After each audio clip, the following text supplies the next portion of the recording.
Lagos stock market, 6 days, 6 consecutive days of losses on the exchange. Biggest loss we suffered on Friday. We're down 2.7%. The biggest loss we suffered in 2 months, actually, on the exchange. The exchange is now down so far this year, 7.3% for the years where we're down.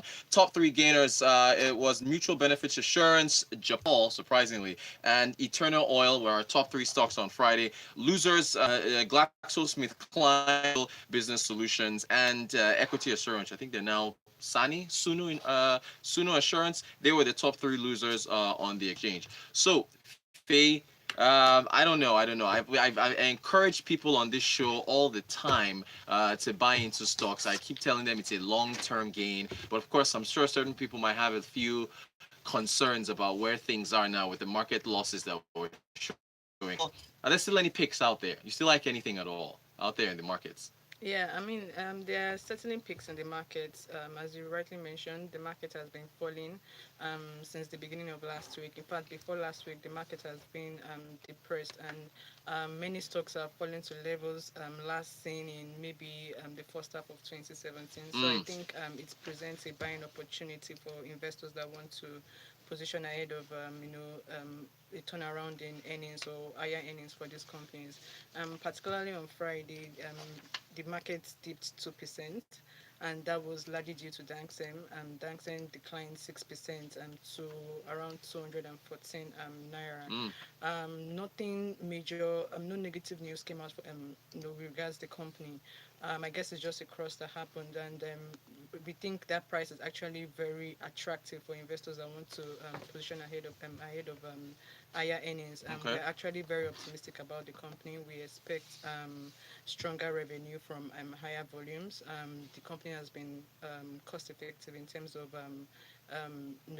its input costs for producing cement, and they are using more cheaper for alternative like coal Okay. in producing the cement. So we expect that to support margins and support operating profits, which would filter into earnings. So we think that price is actually very attractive. Okay. We Okay. also have buys in the banking sector, GT, Zenith, their results for H1 came out last week, and it was very strong. We expect them to sustain that momentum into the rest of the year. So their prices are actually at around 38.3. I think this is a very good opportunity for an investor to come in and position ahead of full year 2018 strong earnings. All right. See, Lagos, you heard that. It's a long-term game. Dangote Cement, things are looking good of power, and as far as other business activities that they're into. So so yeah. So Dank Cement, and then a couple of the banks. I do have my eye on GT as well. Okay.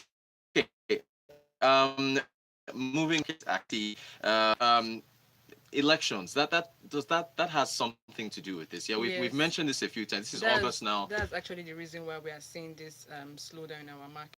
Know our market is majorly dominated by foreign investors. Right. So if they are exiting the market, you see that pressure on our market. So because they are exiting, they are due to uncertainty around the election.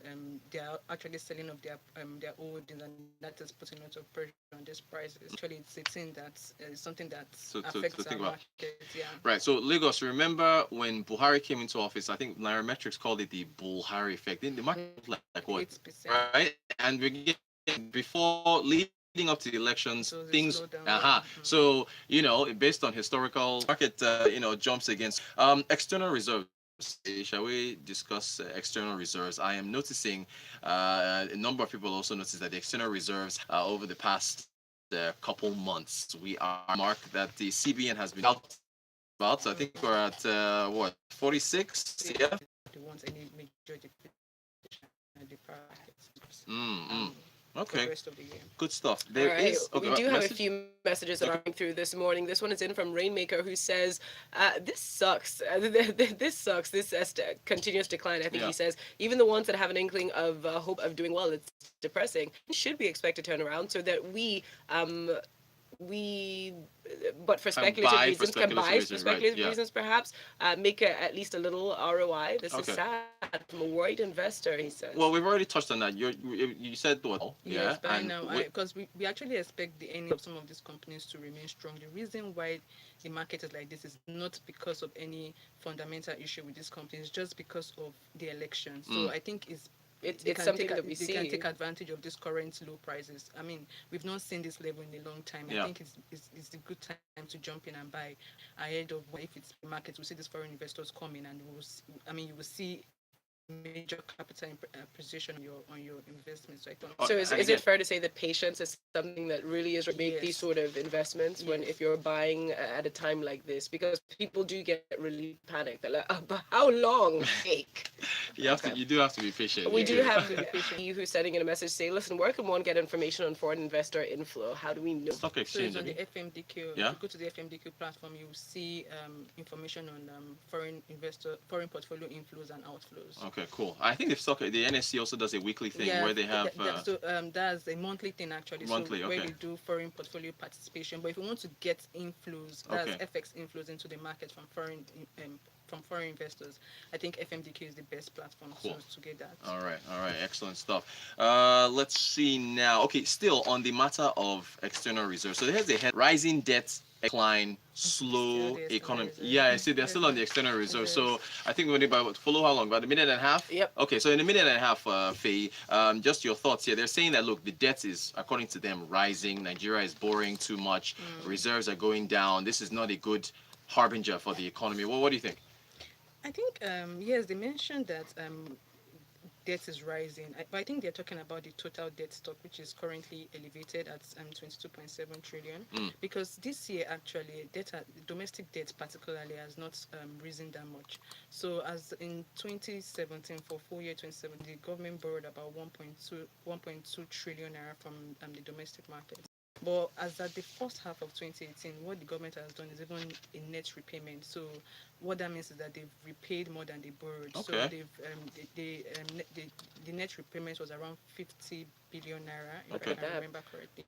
We need to say these things louder because we don't really get that side of the news. You know? Yes. So I know. I mean, with that, we think for the rest of the year, borrowings this year will be lower than what we saw last year. And what basically drove this improvement is no higher oil price, tax collection, and also I think the CBN is also sort of funding the federal government. So if you look at CBN's balance sheets, there's a part where you see the federal government, and since the beginning of the year, we've seen an increase. So I guess the federal government is using that avenue to also support the budget. So this year, actually, borrowing has really slowed down Okay. compared to what we've seen. But in terms of the total debt stock, is still elevated, and they have to service Debt. this debt, which would take money away from other important infrastructure spend, and other things that would turn the economy around. But this year, we've seen an improvement in terms of debt.